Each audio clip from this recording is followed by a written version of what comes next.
Je te loue, éternellement. Éloigne-moi de mes ennemis. Je te loue éternellement. Alléluia. Amen. Que le Seigneur nous bénisse. Soyez encore les bienvenus ce matin dans la présence du Seigneur Jésus. Amen. Et je vous salue tous au nom de Jésus-Christ de Nazareth. Amen. Alléluia. Amen. Alléluia. Alléluia. Il est vivant. Il est ressuscité. Que le Seigneur nous bénisse. Alors, je souhaite encore une très bonne fête au moment. Nos moments qui sont spéciaux et elles ont toujours été là pour nous. Je pense qu'il est temps pour que nous menions une action aussi spéciale envers nos moments. Ce n'est pas que les acclamations, mais il faudrait que, à la tête le diacre, on puisse penser à quelque chose pour nos moments. Alléluia! Amen. Voilà, je pense que ça va aussi réjouir les cœurs. Voilà, parce que lorsque tu joins l'action comment on appelle l'acte à la pensée, je pense que c'est encore bien. Amen. Alléluia. Amen. Voilà. Que le Seigneur nous bénisse. Amen. Alors ce matin, nous sommes dans l'esprit de la Pentecôte. La Pentecôte qui est pratiquement dans 2 semaines. Et nous allons ensemble encore nous édifier sur ce thème que notre pasteur a choisi pour nous entretenir, qui est le chemin de la puissance. Et comme thème pour ce matin, ça sera le chemin de la puissance, la repentance, la délivrance et l'Esprit Saint. Alors je vais rapidement prier et nous allons ensuite continuer. Seigneur, je vais te dire merci pour ta parole. Éternel, c'est toi qui édifies. Je ne suis qu'un instrument. Seigneur, utilise-moi pour que moi-même je puisse être édifié au travers de ton message, de ta parole. Bénis ton peuple et que, Seigneur, ce message nous fasse du bien à ceux-là qui nous écoutent à l'antenne et à ceux-là aussi qui sont présents dans la salle, et que la gloire te revienne au nom de Jésus. Amen. Amen. Que le Seigneur nous bénisse. Amen. Alors, ce matin, nous allons prendre ensemble nos Bibles et nous allons prendre nos Bibles dans le livre de Jérémie. Nous allons lire ensemble Jérémie. Nous allons lire Jérémie 8, le verset 4 au verset 6. Jérémie 8. Jérémie 4 chapitre à 8, 6. versets 4 à 6. Merci. Dis-leur, ainsi parle l'Éternel.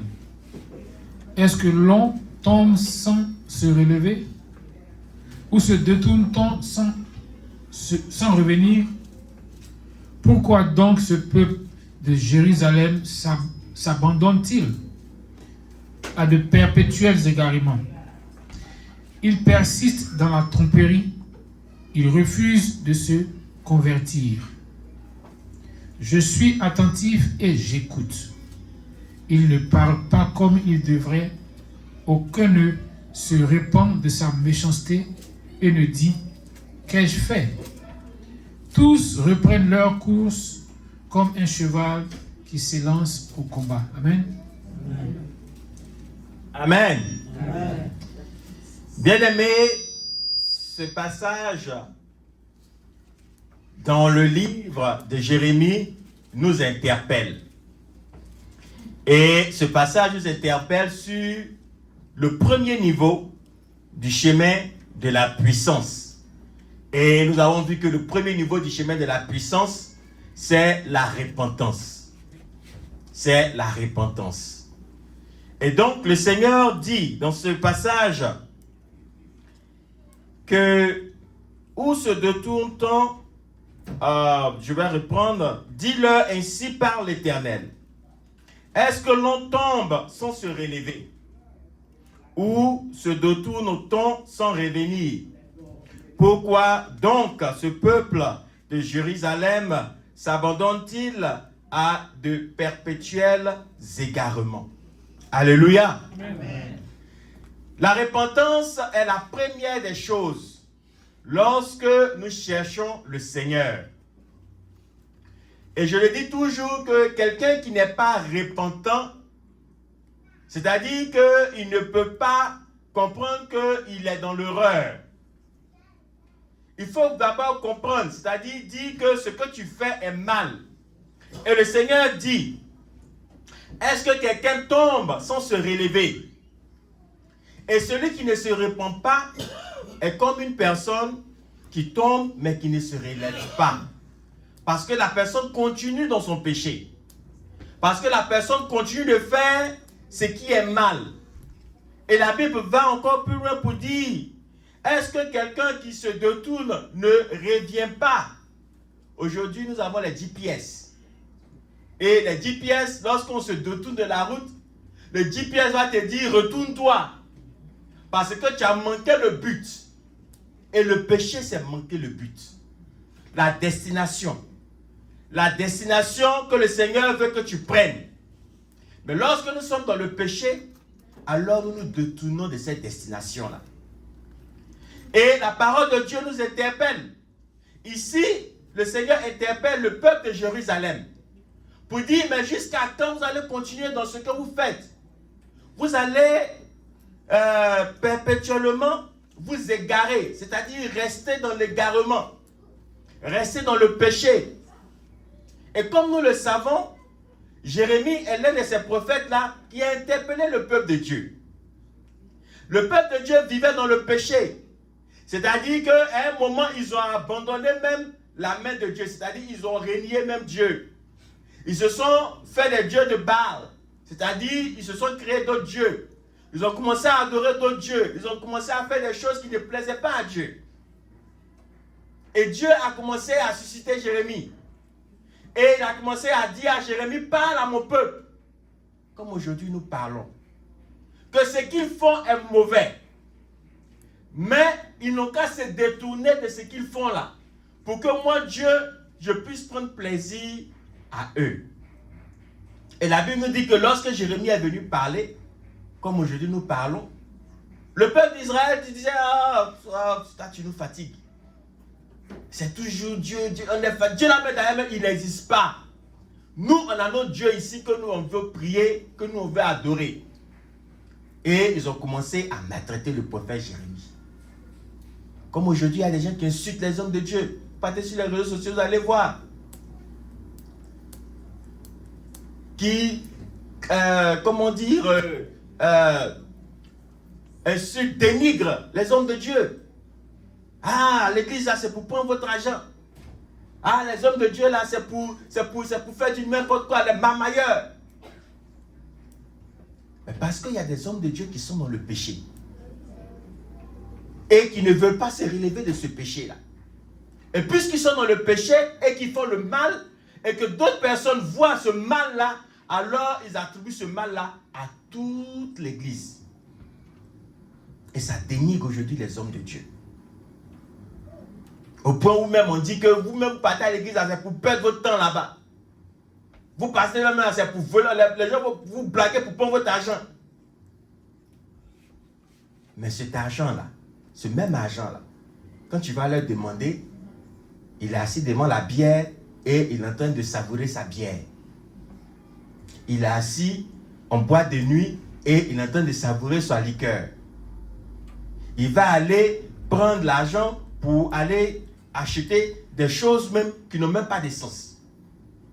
Mais lorsqu'on dit de donner dans la maison de Dieu, on trouve que là, c'est une arnaque. Mais parce qu'il y a certains hommes de Dieu qui sont dans le péché et réellement qui font de l'arnaque, qui disent des choses qui ne sont pas vraies.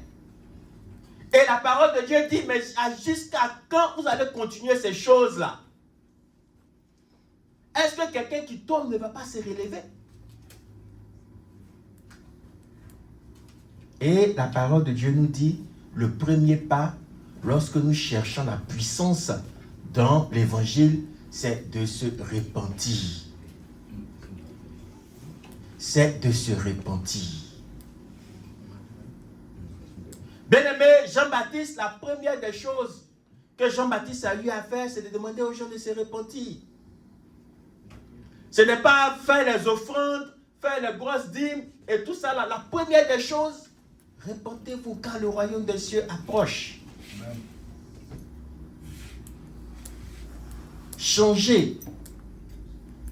Aplanissez les sentiers. Changez de vie. Aujourd'hui, c'est le même message à l'église. Bien aimé, quelqu'un qui ne regrette pas son action ne peut pas se répandre. Je répète ça toujours. Quelqu'un qui ne regrette pas son action ne peut pas se répandre. Se répandre, se repentir. Autant pour moi.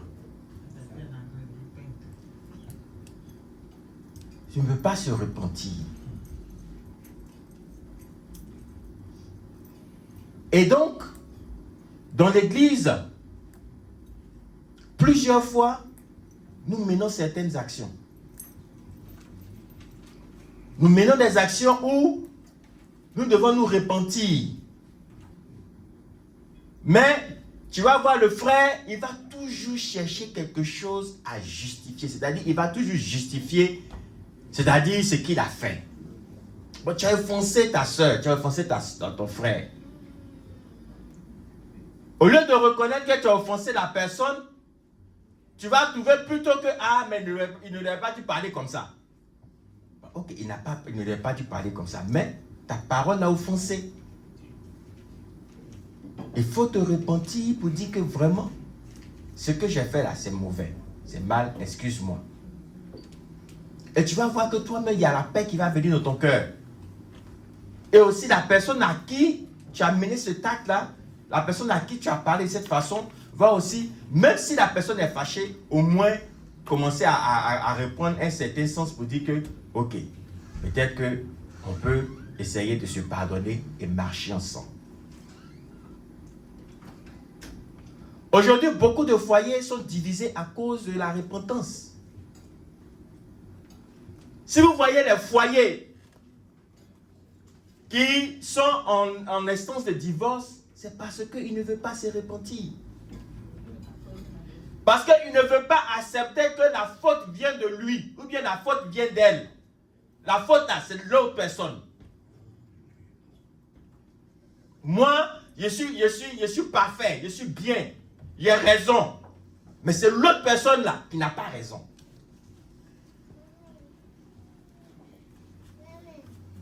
Et on va s'arrêter sur cette décision-là.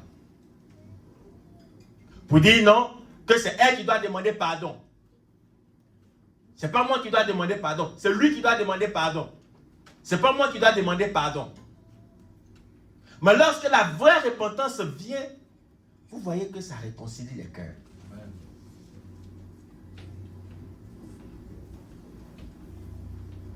Et le Seigneur va interpeller le peuple d'Israël au travers de Jérémie. Le Seigneur dit qu'il entend, qu'il écoute. Alléluia. Amen. Je suis attentif au verset 6 du chapitre 8. Je suis attentif et j'écoute. Il ne parle pas comme il devrait parler. Aucun ne se répand de sa méchanceté. Alléluia. Amen. Lorsque un cœur est repentant, ce cœur-là dit des choses qui vont adoucir le cœur de l'autre. Tu vas dire des paroles qui vont toucher le cœur de l'autre. Mais tant que ces paroles-là, tu ne les dis pas, même Dieu dit qu'il entend. Mais ta façon de parler là, il ne comprend pas ça. Parce que cette façon de parler, il ne voit pas dans ce que tu dis là, tu racontes, il ne voit pas la repentance. Il ne voit pas la repentance. C'est pourquoi vous allez voir deux amis, ils vont se chamailler. Ils vont faire des histoires, on va leur dire, ou bien le mari et l'autre vont faire des histoires, ils vont se chamailler, on va leur dire, bon, ok, réconciliez-vous. Et l'autre est là, a dit, ah, bon, celui-là, ah. On a dit, ouais, mais tu te souviens, ah, lui là, non, faut laisser ça. Non, il y a longtemps même là, non, notre histoire c'est non, faut laisser ça. Il ne va pas parler de repentance. Il ne va pas dire des paroles qui vont l'emmener à dire que non, aujourd'hui, on n'a qu'à ensemble se réconcilier. Et l'autre aussi entend. L'autre aussi entend. Si on a fait des histoires, on te demande, ah, mais tu as eu des histoires avec ton mari. Oh non, celle-là, c'est toujours comme ça. Elle ne change jamais.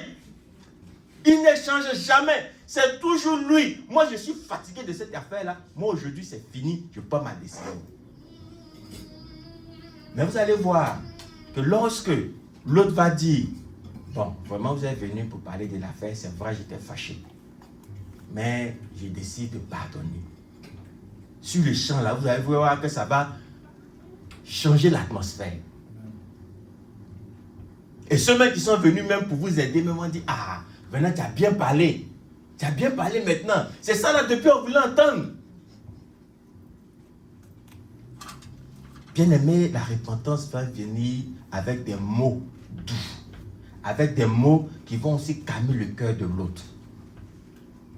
Et lorsque nous sommes dans l'église, et lorsque nous sommes dans l'œuvre de Dieu, nous aimerons entendre ces paroles-là. Le Seigneur aussi dans tes prières veut entendre ces paroles. Parce qu'il y a des choses, il y a des pratiques, il y a des choses que nous faisons. Et que le Seigneur cherche à nous libérer de ces choses-là. Mais si nous ne disons pas les paroles qui emmènent à la repentance, Dieu même est là, il dit, écoute, il dit, mais toi-même depuis ta prière là, bénis-moi, je veux avoir l'argent, je vais changer de travail, je vais avoir une nouvelle voiture, je vais me marier. Mais ce qui est mauvais là, tu ne parles pas de ça. Et il y a un pasteur qui disait que c'est difficile de changer ce que toi-même tu aimes. C'est-à-dire que si tu aimes la chose là, tu ne vas jamais dire que ça n'a qu'à changer.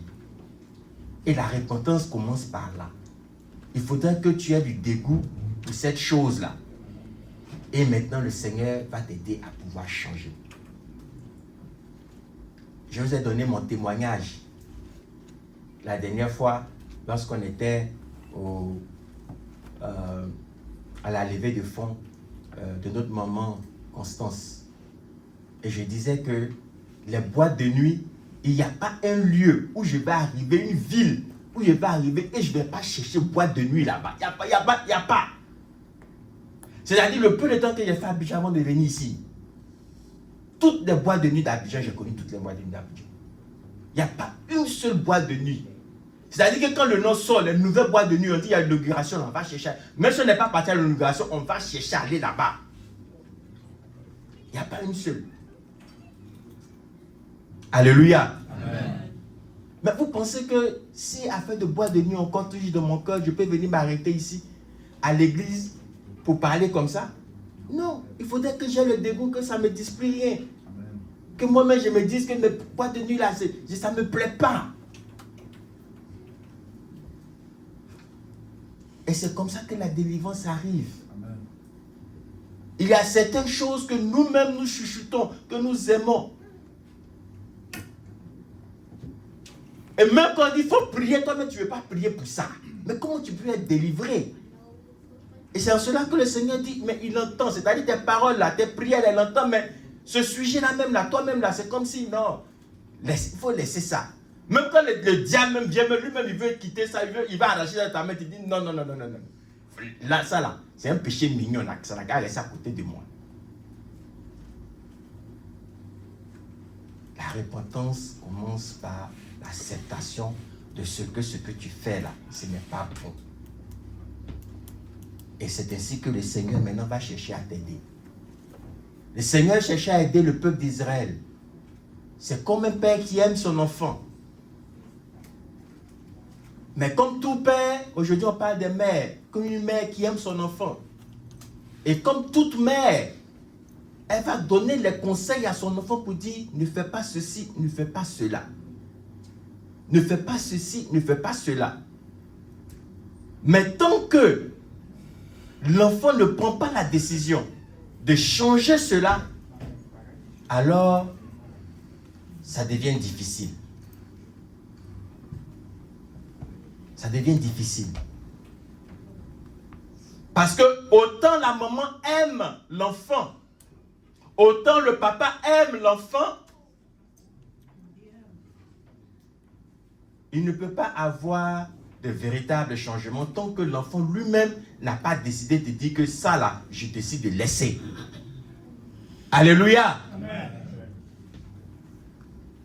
Il faut que l'enfant lui-même décide de dire que ça là, c'est pas bon et je veux laisser. Et lorsque tu décides, et lorsque tu reconnais que ce que tu es en train de faire n'est pas bien et que tu veux laisser, alors vient le deuxième niveau qui est le niveau de la délivrance. Alléluia. Amen. Le niveau de la délivrance.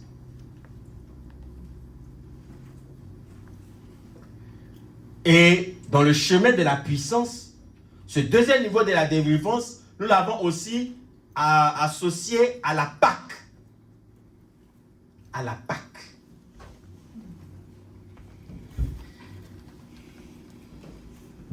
La délivrance vient lorsque tu es chargé. La parole de Dieu dit, venez à moi, vous tous qui êtes chargés et fatigués.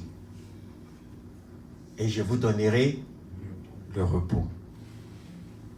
Tant que tu n'es pas chargé, fatigué, tant que toi-même tu n'as pas dit que c'est bon, c'est difficile d'avoir la délivrance. Aujourd'hui, on parle de la fête des mères. Et pour être maman, il faut délivrer. Les Américains disent delivery room. Il faut accoucher. Alléluia. Et les mamans qui passent par là savent de quoi on parle. Parce que peut-être au premier mois, il n'y a rien. Il y a d'autres mecs que le premier mois, mais tu ne sais même pas que tu as quelque chose dans le ventre. Deuxième mois, il n'y a rien. Troisième mois, quatrième mois, ça commence maintenant à peser un peu. Cinquième mois, ça commence à peser un peu. Neuvième mois, là, ce qui a été caché maintenant sort devant tout le monde. L'habit même change. Parce que tu ne peux plus porter les habits plaqués comme avant. Alléluia. Amen. Et les Américains m'ont dit, au 9e mois, là, tu vas partir au delivery room pour aller te libérer là-bas. Mais c'est parce qu'il y a quelque chose qui va se passer au 9e mois qui va t'emmener au delivery room. Sinon, il y a des gens là qui vont se promener avec grossesse là toute la vie. Dans 10 mois même, ils sont déjà, s'il n'y a pas eu de comment on appelle, de déclenchement. Si la grossesse ne commence pas à te faire mal, la poche des gens ne se casse pas. Il y a d'autres même poches des gens ne se cassent pas, mais ils ne savent même pas même. Elles continuent de travailler. Mais quand le bébé commence à remuer, puis cogner maintenant pour dire qu'il doit sortir, alors c'est chaud. Souvent même là même, on est là-bas, mais elle peut te mordre même. Alléluia. Il y a d'autres gens les insultent là-bas. Vilain. Pas seulement qu'elle est en douleur, elle est fatiguée. Elle veut se libérer. Alléluia. Amen. Et le péché, c'est comme ça. Tant que tu n'es pas fatigué là, tu vas continuer dedans. Tu vas continuer dedans. Jusqu'à ce qu'un jour, vraiment tu dises que là, je suis fatigué. Je suis fatigué des boîtes de nuit. Je suis fatigué de l'alcool. Je suis fatigué de la drogue. Je suis fatigué de... Tu dois dire, je suis fatigué. Je veux être libéré. Et c'est ainsi que la délivrance va arriver. Amen. Alléluia. Amen. Et le peuple de Dieu à qui Jérémie a prêché la parole pour dire changer. Parce que le Seigneur cherchait à les délivrer de leur mauvaise voie. Le Seigneur voit où nous partons. Il voit comment nous nous dirigeons, dans quelle route nous prenons. Et lorsque nous prenons ces routes-là, il nous interpelle pour nous dire, mon fils, pardon, il faut changer cette voie-là. Et en ce temps de Jérémie, le peuple d'Israël était comme ça. Et le Seigneur va dire, changez, changez, changez. Ils vont prendre Jérémie, ils vont le mettre en prison. On dit, nous on est fatigués de ce que tu dis là. Parce qu'on veut faire ce qu'on veut. Et même lorsque même le Seigneur les a frappés, parce que maintenant le Seigneur va susciter Nebuchadnezzar pour venir les frapper, les détruire. Et lorsque le Seigneur va le faire, la Bible va dire qu'il y a d'autres qui ont fui pour aller en Égypte. On va lire ensemble Jérémie 46, le verset 28, s'il te plaît. Jérémie 46, 28.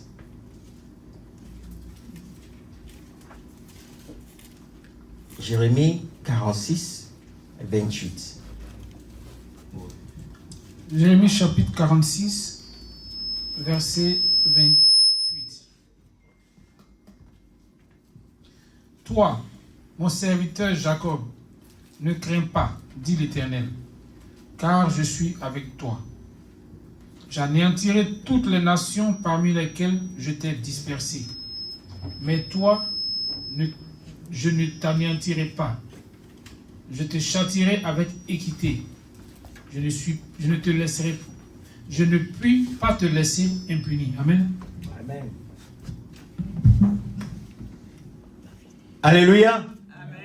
Dans ce passage, le Seigneur a fait venir Nebuchadnezzar, comme on le connaît, roi de Babylone. Le Seigneur a suscité le roi de Babylone pour venir prendre en captivité le peuple d'Israël. Et lorsque le Seigneur est venu lorsque le roi de Babylone est venu pour les prendre en captivité, la parole de Dieu nous dit qu'il y a d'autres qui ont fui, ils sont allés en Égypte.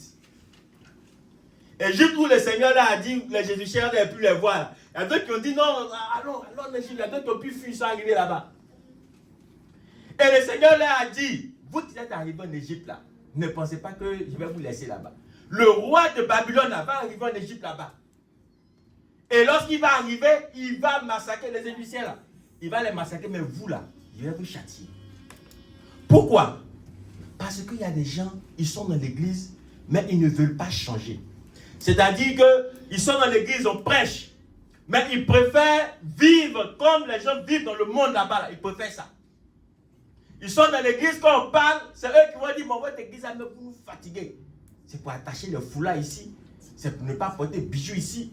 C'est pour ressembler comme des vieilles femmes, comme des vieux hommes. Donc, l'église, moi-même là, je m'en vais même d'ici.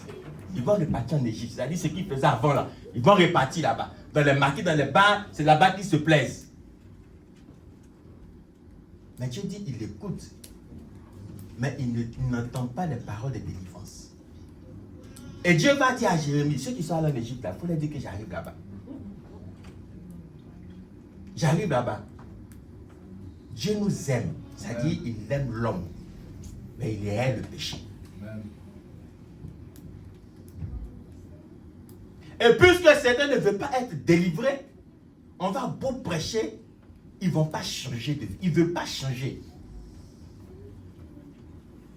L'une des choses, très souvent même, dans le monde, les gens disent qu'il n'y a pas plus aveugle que celui qui refuse de voir. C'est-à-dire, non seulement, tu as les deux yeux comme moi ici, tu portes lunettes, et puis tu regardes ça là, et puis tu dis c'est blanc.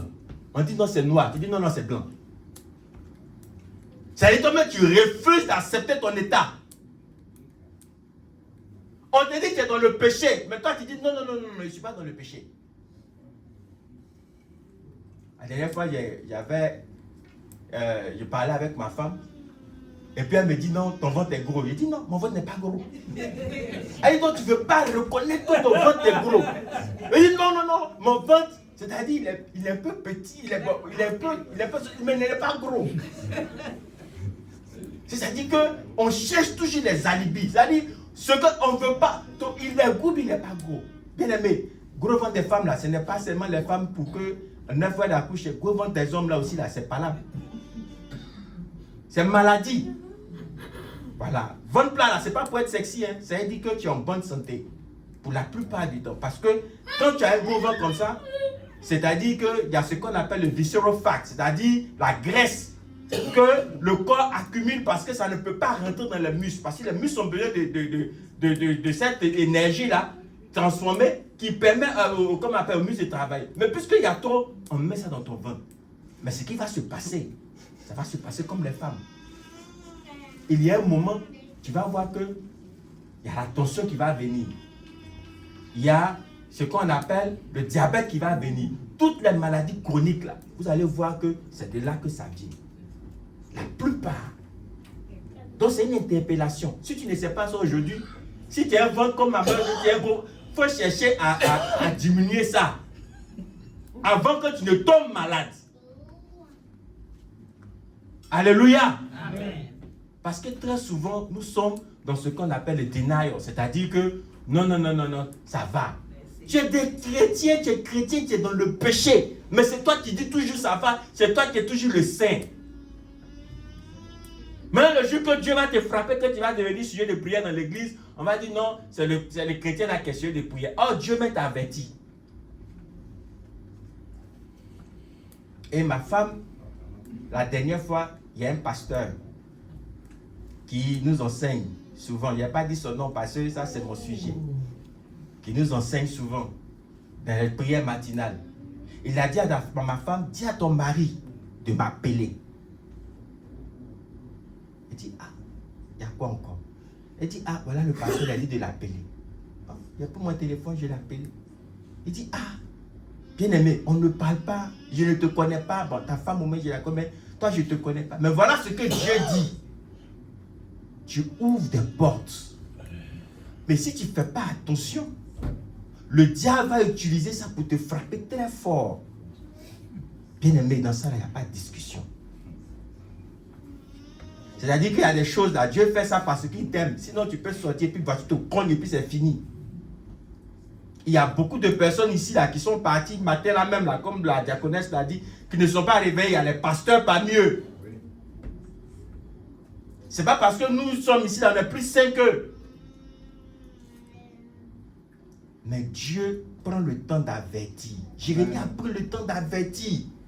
Pourquoi le peuple d'Israël se retrouve à Babylone là? Ce n'est pas l'histoire d'un jour, 2 jours. Jérémie a pris le temps de les avertir. Changer. On le poursuit ici. On le met en prison ici. On le frappe ici. Il dit non, Dieu dit changer. Bien aimé, quand Dieu te parle, c'est pour que tu changes. Quand Dieu nous parle, c'est pour que nous changeons. J'ai dit à l'homme de Dieu, que Dieu te bénisse. Merci beaucoup. Je ne peux pas discuter. Tu connais ta vie. Et la dernière fois, je disais qu'il y a 2 personnes à qui on ne peut pas mentir sur cette terre-là. Jusqu'à ce qu'on meurt, il y a 2 personnes à qui tu ne peux jamais mentir. Ces 2 personnes-là connaissent la vérité sur ta vie. La première personne, c'est toi-même. Tu peux mentir à tout le monde, mais toi-même, tu connais la vérité. Tu sais comment tu vis. Et la deuxième personne, c'est Dieu. Celui qui entend, celui qui voit tout, celui qui comprend tout. Amen. Tu ne peux pas mentir à Dieu. Je peux me présenter comme le responsable le plus grand, le plus saint. Celui-là qui est pleinement, comment on appelle, anointed. Comme les Américains disent. Quand tu parles même, là, les mouches même tombent. Mais toi-même, tu connais ta vie. Et il y a beaucoup de personnes qui ne sont ni dans la repentance et ni dans la délivrance.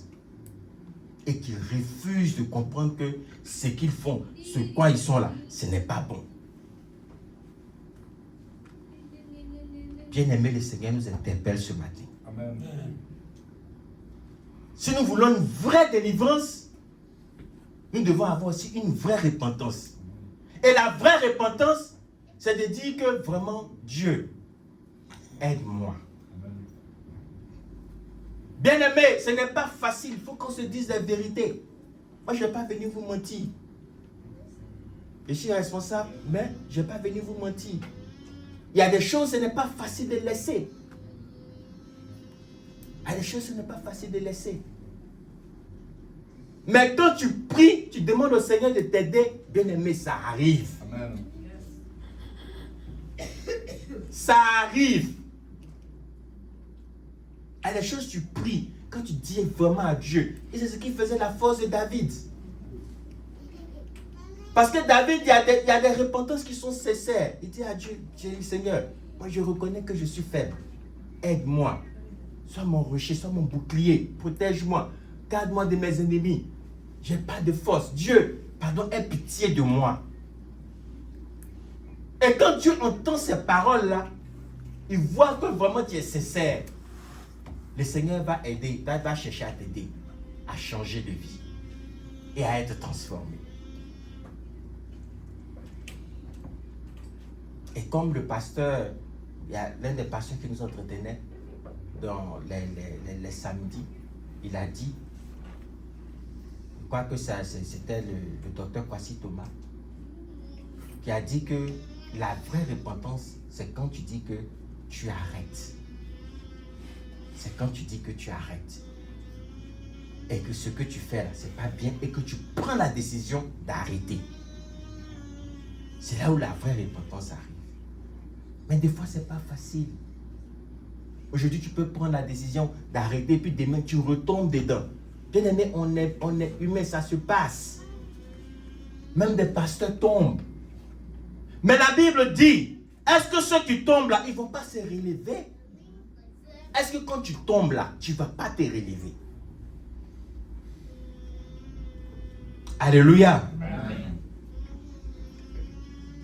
Et lorsque le Seigneur nous fait la grâce, parce que moi je trouve que c'est une grâce. Bien aimé, il y a des gens qui n'ont pas eu le temps de se repentir et ils sont morts. Il y a d'autres aussi à qui le Seigneur a fait la grâce. C'est-à-dire, eux, ils étaient dans le péché.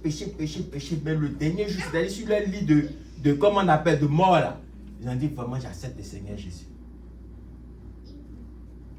Mais il y a certaines personnes là, jusqu'à ce que même dans la mort où ils sont en train d'agoniser, on dit, il faut accepter Jésus. Il va dire non.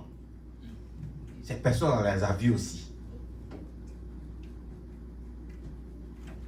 Dans franc-maçonnerie, dans Rose-Croix, on dit, Jean-Baptiste, Rose-Croix là, tu as fait jusqu'à tu es en train de mourir. Son ami avec qui il était dans Rose-Croix, il dit, il faut accepter Jésus. Moi, j'étais dedans avec toi. Aujourd'hui, je suis pasteur. Jésus a changé ma vie. Il faut accepter Jésus. Il n'a jamais accepté Jésus jusqu'à les morts. Bien-aimé, ce matin, tu as la grâce. Si Dieu te fait la grâce d'entendre ces paroles, c'est pour qu'on change de vie, pour pouvoir être délivré. Si Dieu nous fait la grâce d'entendre ces paroles, c'est pour qu'on change de vie. Et la grâce de Dieu dépend. Aujourd'hui, toi et moi, nous avons la grâce de dire que vraiment nous voulons changer. De dire que vraiment nous voulons quitter dans le péché. Ça là, c'est une grâce. Et tout le monde n'a pas cette grâce-là. Bien aimé, je ne sais pas si vous vous souvenez, le pasteur avait donné le témoignage d'un jeune frère. Que lors des funérailles d'une soeur qui était chantre, pleurait, on ne pouvait même pas, il était inconsolable. On dit, vraiment le frère là, il aimait la soeur là-haut. Pleurait. On allait enterrer la soeur. Après avoir enterré la soeur, le pasteur dit, ah mes frères, vraiment, on t'a pleuré, vraiment, Yako, vraiment, il faut que tu sois consolé. Le frère dit, ah pasteur, je vais me confesser. Je pleurais parce que le jour où la soeur morte là, on venait de sortir de l'hôtel. On allait bien s'amuser là-bas. C'est quand on est sorti, la voiture a cogné et qu'elle est morte. Bien-aimée, elle n'a pas eu la grâce de Dieu. Aujourd'hui, toi et moi, le Seigneur nous fait la grâce. Nous pouvons encore dire que vraiment, Seigneur, aide-moi à changer de vie. Seigneur, aide-moi. Ce n'est pas parce que nous sommes mieux. Ce n'est pas parce que nous avons payé des grosses dîmes ou bien nous avons fait des grosses offrandes, mais c'est la grâce de Dieu. Nous allons lire 2 Rois. 2 Rois 20, le verset 2 à 3. presque fini. 2 Rois 20, le verset 2 à 3. 2 Rois, chapitre 20, versets 2 et 3. Ézéchias tourna son visage contre le mur et fit cette prière à l'Éternel. Ô Éternel, souviens-toi que j'ai marché devant ta face avec fidélité et intégrité de cœur et que j'ai fait ce qui est bien à tes yeux. 2 Rois 20, vas-y. Et j'ai fait ce qui est bien à tes yeux. Et Ézéchias répondit d'abondantes larmes. Amen. Amen. Bien-aimé, voilà le roi Ézéchias, à qui Dieu a dit tu vas mourir. Il a emmené le prophète, la dernière fois je me suis trompé du nom, c'est Isaïe, pour lui dire que tu vas mourir. Et la Bible nous dit qu'il s'est retourné et il a commencé à prier. Bien-aimé, prière, même prière, Saül a fait ça aussi. Saul, il a prié aussi comme ça, pour dire Dieu, aie pitié de moi. Mais lorsqu'on prend ces 2 rois-là, le Seigneur a dit quoi à Isaïe? Retourne, il faut aller lui dire que tu ne vas pas mourir. L'autre Saul, lorsque même Samuel essayait de... Voilà le prophète Samuel, il dit, il est venu nous rendre visite, donc on parle de toi. Voilà. Samuel plaidait même devant Dieu pour dire Dieu pardon. Dieu dit, il ne faut même pas, mais je vais écouter encore tes prières sur ce gars-là. J'ai déjà arrêté ma décision, c'est fini. Je ne l'ai plus choisi. Tu vas oindre quelqu'un d'autre, il s'appelle David, et puis on continue le chemin. Dieu fait grâce à qui il veut. Il faut gêner 40 jours, il faut descendre. Si tu n'as pas la grâce de Dieu là, Dieu va te laisser dans ton affaire. Et donc lorsque le Seigneur nous fait la grâce, c'est à nous de saisir cette grâce pour ne pas être orgueilleux. Vous allez voir à la suite, au verset 13. Par exemple, lis-nous le verset 13. De même 2 Rois 20 là. Le verset 13. 2 Rois chapitre 20 au verset 13. Oui. Ézéchias donna audience aux envoyés et il leur montra le lieu où étaient ces choses de prix, l'argent et l'or, les aromates et l'huile précieuse, son arsenal et tout ce qui se trouvait dans ses trésors. Il n'y eut rien qu'Ézéchias ne leur fit voir dans sa maison et dans tous ses domaines. Amen. Amen. Voilà quelqu'un à qui Dieu a fait la grâce. Dieu a dit, bon, tu ne vas plus mourir. Je te donne encore assez de jours. Il va aller inviter maintenant les gens pour venir en bon babaché. Voilà mes l'or que j'ai. Aujourd'hui, on va parler de voiture. Voilà, mes arsenals. Dieu m'a fait la grâce. Il y a d'autres archibishops. Je suis un de Dieu. Ah, j'ai vu mon église bâtie une basilique.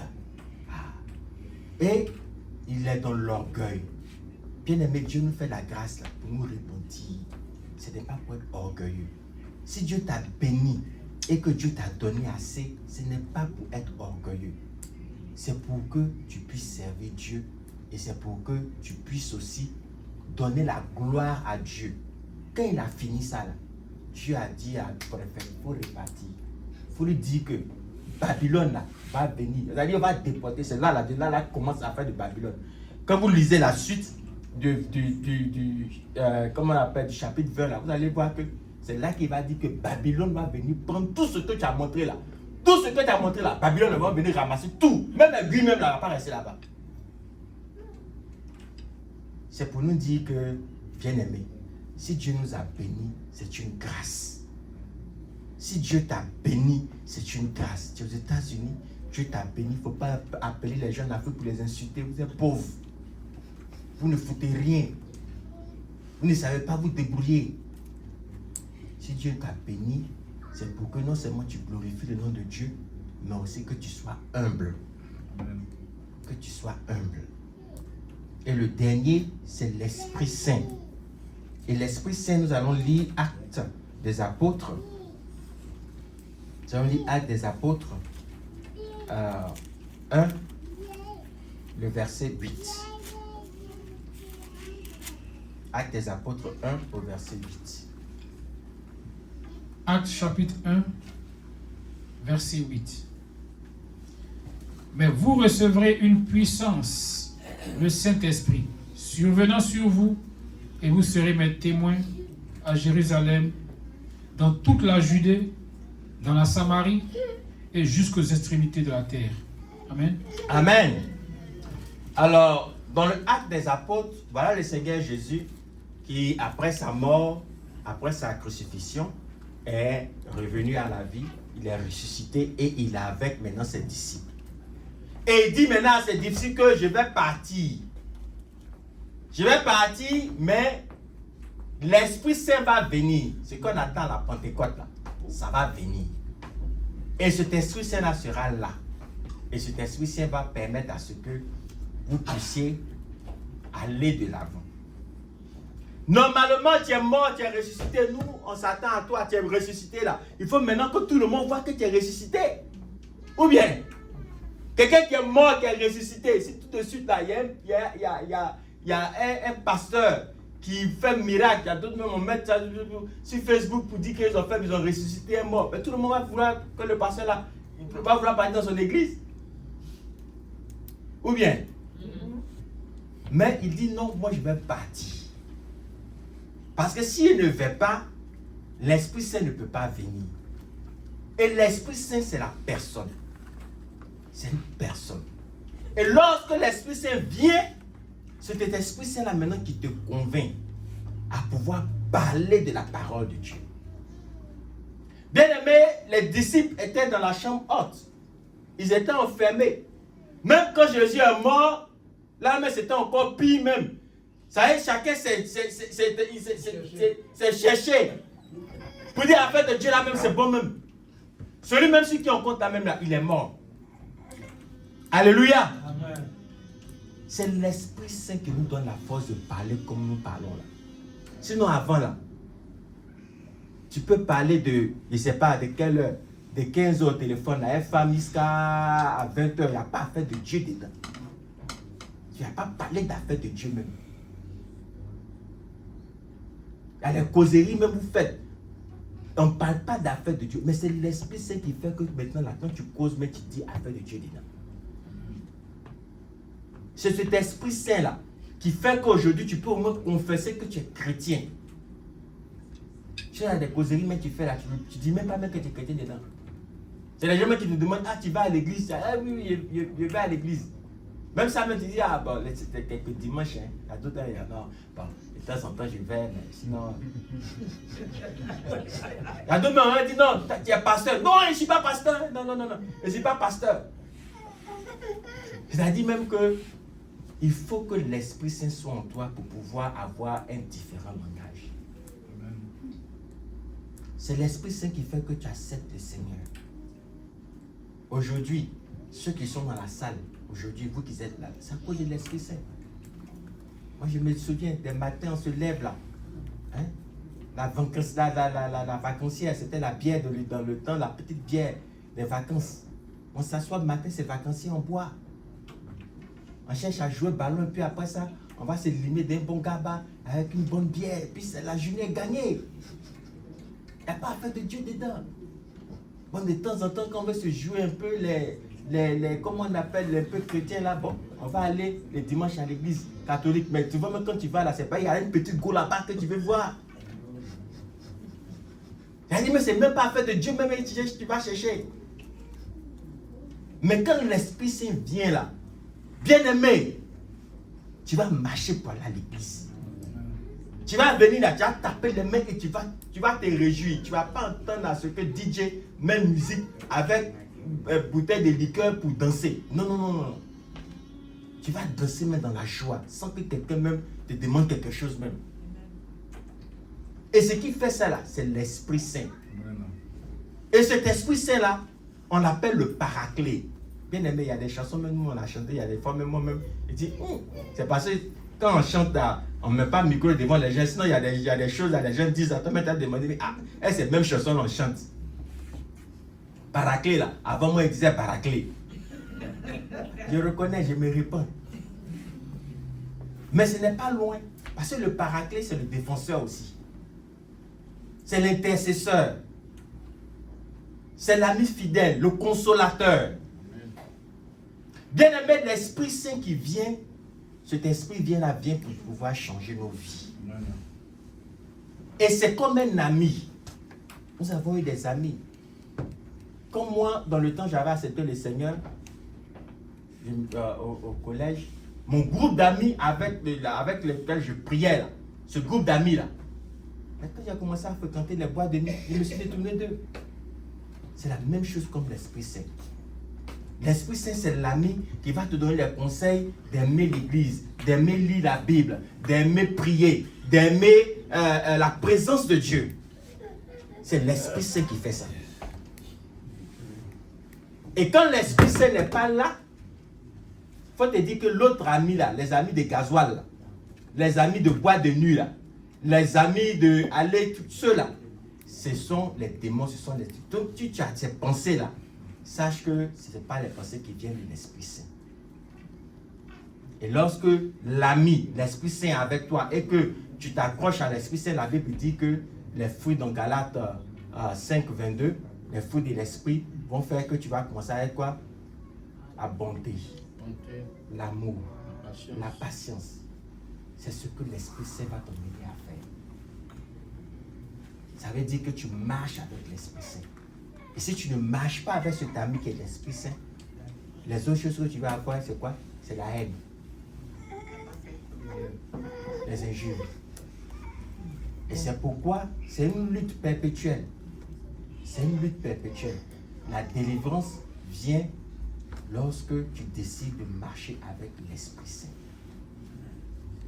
Une fois que tu commences à marcher avec l'Esprit Saint va te pousser à faire ce qui est bien.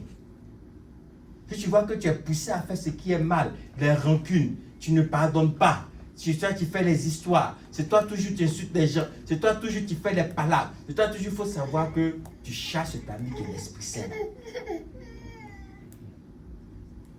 Et tu essaies de marcher avec cet ami qui est le diable. Parce que c'est le diable qui te pousse à faire cela. Mais si tu dis non, je refuse, et que tu veux marcher avec l'Esprit Saint, tu vas voir que ton comportement et aussi le fruit de tes actions seront... ça sera différent. Que le Seigneur nous bénisse. Amen. Alors voilà ce que le Seigneur a mis à mon cœur ce matin, afin que nous puissions nous apprêter pour la Pentecôte, la délivrance, d'abord la repentance, ensuite vient la délivrance, et ensuite vient l'Esprit Saint qui nous convainc du péché et qui permet aussi que nous puissions nous reconnaître comme enfants de Dieu. Que le Seigneur nous bénisse. Amen. Alors nous allons donc élever la voix et nous allons prier. Et nous allons prier pour dire merci au Seigneur pour sa parole. Ensemble, élevons la voix et prions. Éternel, je vais te dire merci. Et je vais bénir ton nom. Je vais célébrer ton nom parce que tu es vivant et tu es merveilleux. Seigneur, ta parole est vérité et ta parole nous permet, éternel Dieu, de comprendre que tu nous écoutes. Que, éternel Dieu, Seigneur, tu nous vois. Et dans ce que tu vois et entends, j'aimerais voir, Seigneur, un changement de ce que nous faisons, un changement de notre comportement, un changement de, éternel Dieu, tout ce qui ne te plaît pas. Merci pour ton peuple présent ce matin. Bénis chacun de nous et que ta grâce soit sur nos vies. Au nom de Jésus-Christ. Amen. Amen. Nous avons prié dans le nom de Jésus-Christ. Amen. Amen.